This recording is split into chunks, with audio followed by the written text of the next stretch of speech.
Let's begin in Sudan, where protesters have closed roads and burned tires in the capital Khartoum after the army chief appointed himself the head of a new ruling council.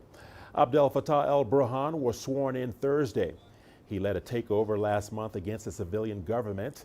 The new 14-member sovereign council includes some civilians, but none from the political coalition that shared power with the military before the takeover.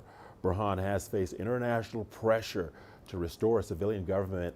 The UN has insisted on a return to the transitional government, as well as the release of Prime Minister Abdallah Hamdok.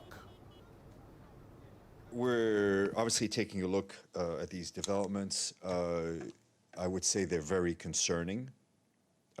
We want to see a return to the transition as quickly as possible. We want to see the release from house arrest of Prime Minister Hamdok, as well as all other politicians and leaders that have been detained.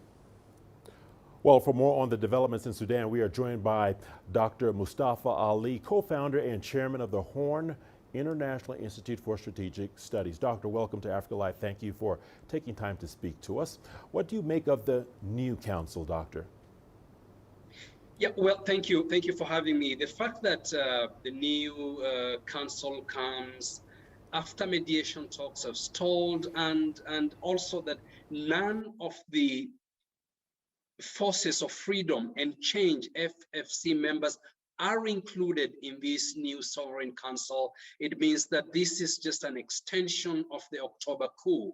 And this means that the military in Sudan is digging in and is consolidating power and does not wish to share power with the civilian, a part of the transitional arrangements that they had formed earlier.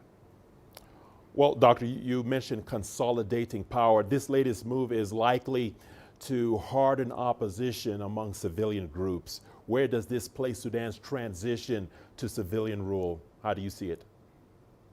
At the moment, the transition to civilian rule is in total disarray.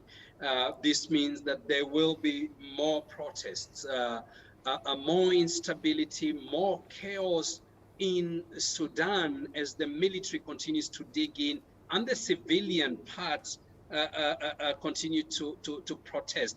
We may see a situation becoming more dire and even moving to the kind of situation that we saw in Libya when Gaddafi was in power.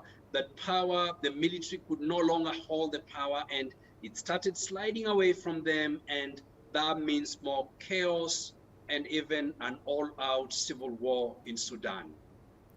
All right, Dr. Ali, let's leave it there. Compelling points that you make there. Well said, Doctor. Thank you for your insights.